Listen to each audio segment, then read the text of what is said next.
Thank you very much. You may be seated.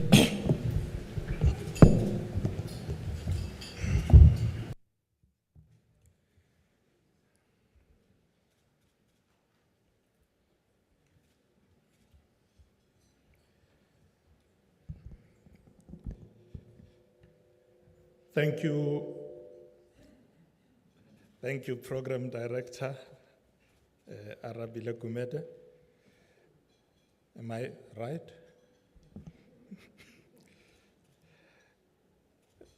Minister Ronald Lamola, our Minister of International Relations and Cooperation, other ministers who are here with us, deputy ministers, our High Commissioner Mamabulu, CEOs present here this evening, business leaders, government officials, ladies and gentlemen, all protocol observed. Today is the last day of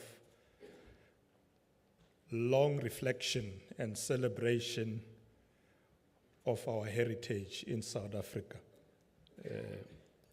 Many of you may be aware that we consider September our Heritage Month.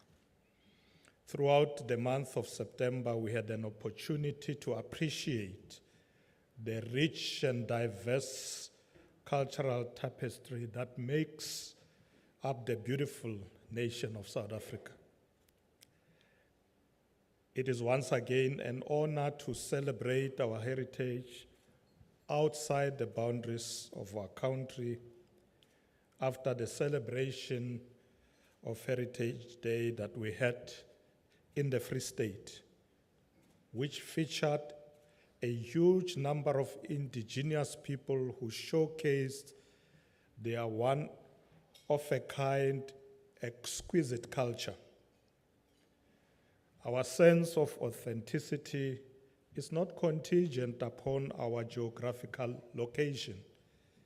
It is fundamentally defined by our inner essence and the way we engage with one another as Africans. To our brothers and sisters residing in the UK, re-establishing connections with your heritage in a distant nation is mostly for personal development and to enhance your feeling of belonging. There exists a depth and vitality derived from that connection and the ability to embrace it while residing outside one's nation. Through the act of embracing your culture or our culture, we may allow ourselves to be receptive to good energy, which will in turn reinforce our cultural identity and make it more resistant to being shaken by what seeks to divide us as a people. Furthermore, if we embrace our culture, we will ultimately be able to capitalize on it in the same way that Europeans have done, which is to say that they have made Europe the most popular tourist destination in the world, with 40% of that activity being related with cultural and historic heritage destinations. When we can also display our culture and heritage whilst creating new revenue streams through indigenous traditional dance and musical performances at global stages, weaving traditional clothing for commercial purposes and making it stylish so that it can be sold in the European markets. And of course, brewing our traditional beer, umqombothi. and being able to package umqombothi in a way that makes it appealing to consumers so that we can turn it into a profitable business. Program Director, indeed, society's cultural heritage is also a source of wealth for economic development. Without doubt, if we introduce our umqombothi or wine in the global market, we can double the wine exports from South Africa to the United Kingdom, to Germany, United States, the Netherlands, Canada, etc. Deputy Minister of Trade was saying to me yesterday, Deputy President, we must export more wines to the UK because these people are thirsty.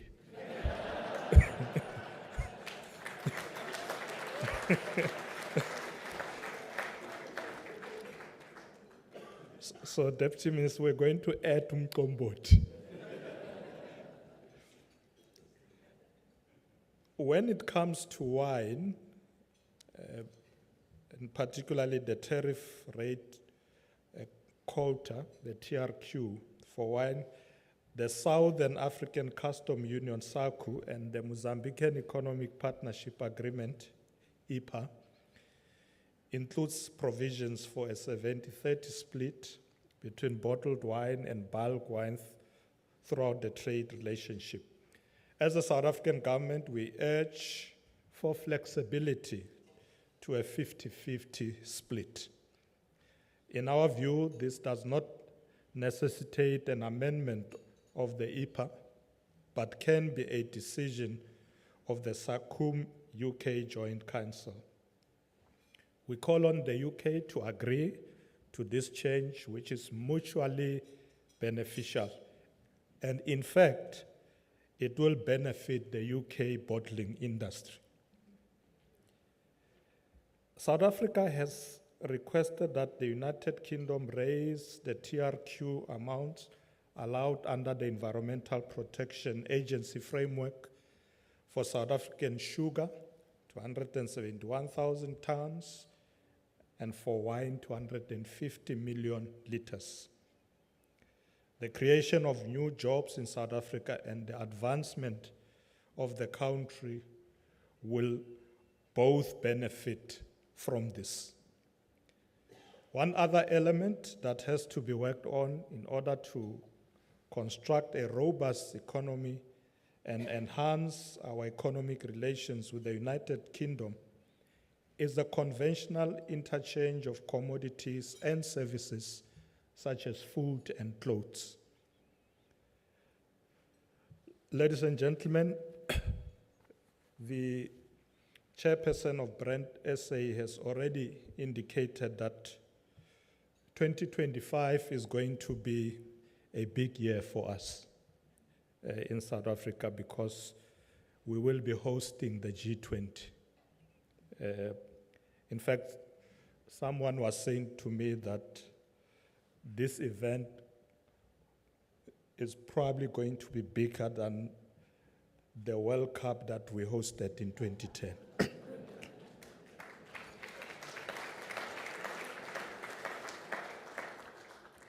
You know, the heads of states don't travel alone. They come with delegations.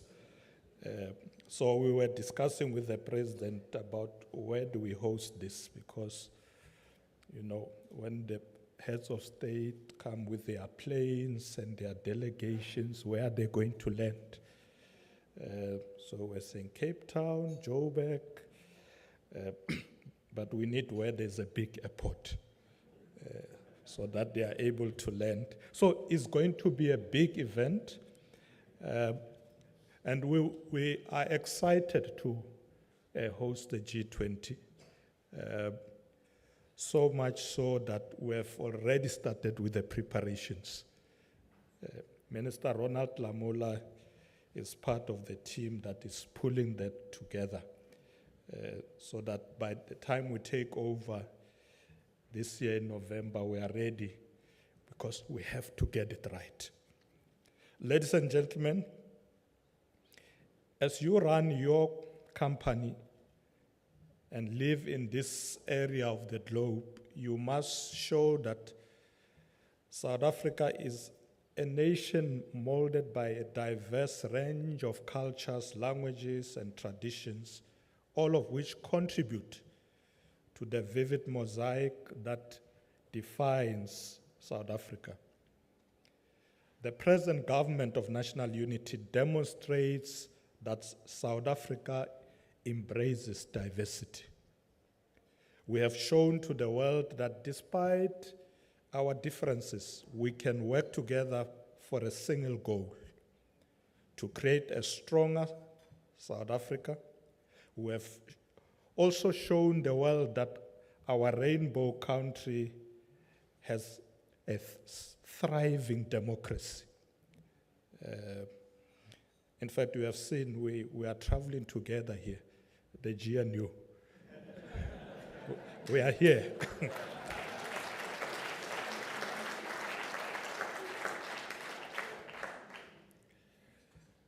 As a government and the people of South Africa, we should be proud that even after the elections, with no clear victor, we were able to form a government in a very short space of time. We were worried at some point, and I was saying to the president, since we were negotiating with these other parties, it has taken us a month, and somebody says, no, what are you worried about? Others take 6 months trying to negotiate the government.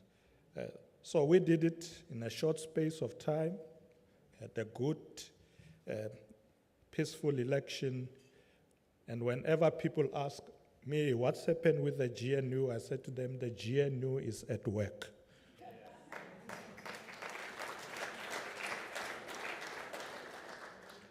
So as we mark 30 years of freedom this year, we must remember those who were at the forefront of our liberation struggle. In fact, we are currently busy with a project also to bring the remains of those of our heroes who fell in foreign lands. That project has already started. So as we celebrate 30 years, we will be able to go ahead in bringing the remains of our heroes. Now, to South African living and working and studying or traveling abroad, it is an exciting time for you to be a global South African, to be part of the South African story, to be a son or daughter of Africa, to be directly connected to what we confidently predict will be the African century. In this regard, we applaud Brand South Africa for launching the Global South African program, believing that you and other South Africans like you are a valuable resource for our country, your country, and we work to position ourselves as global players in an increasingly competitive world.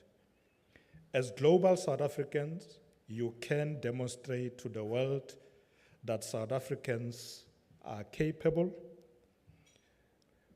and you can say to people why we would like to collaborate with them, to get them to invest in our country, and how we can help develop innovative solutions together to a wide range of global challenges, to address poverty, climate change, and all other challenges. In fact, the CEO of ABSA did a very good job for us this evening in selling South Africa and motivating to you why you should come to our shores. So I thought I've been talking a lot the past 4 days to business people, why they should come to South Africa, and so on and so on. So I thought, no, well, my job is well done. Let me just talk about heritage.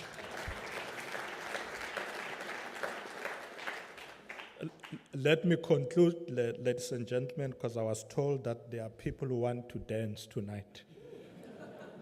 That's the reason they are here. So we shouldn't waste time with long speeches. I want to conclude by calling on every South African to celebrate our heritage with pride.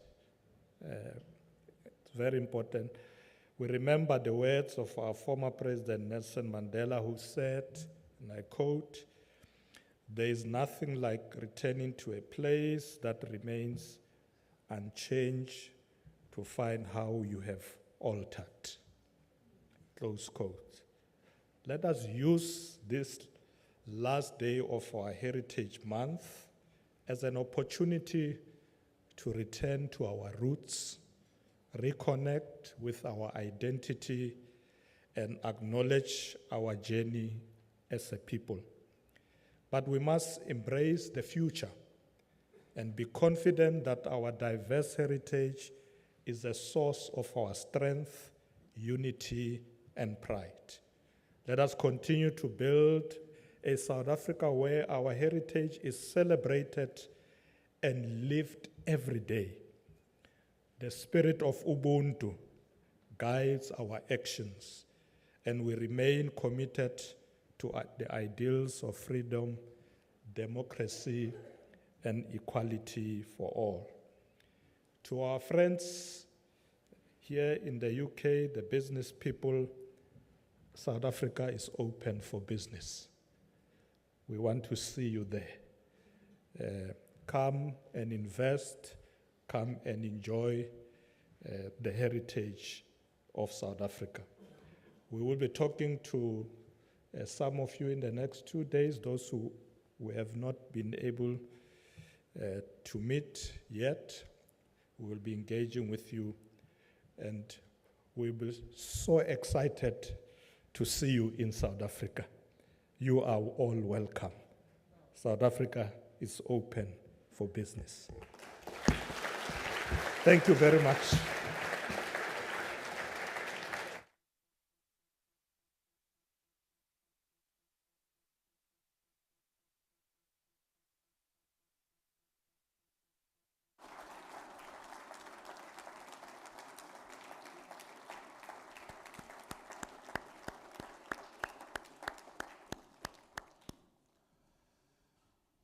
Deputy President, thank you so much. Ladies and gentlemen, it's remembering protocol, it's doing all of that correctly, and I made a mistake.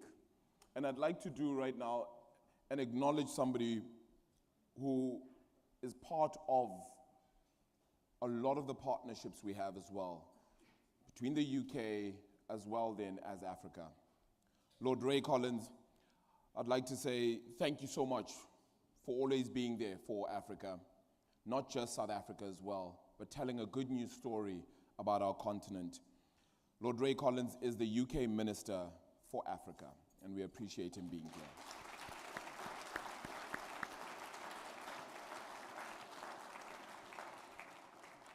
Ladies and gentlemen, we have awards to give out in a couple of minutes.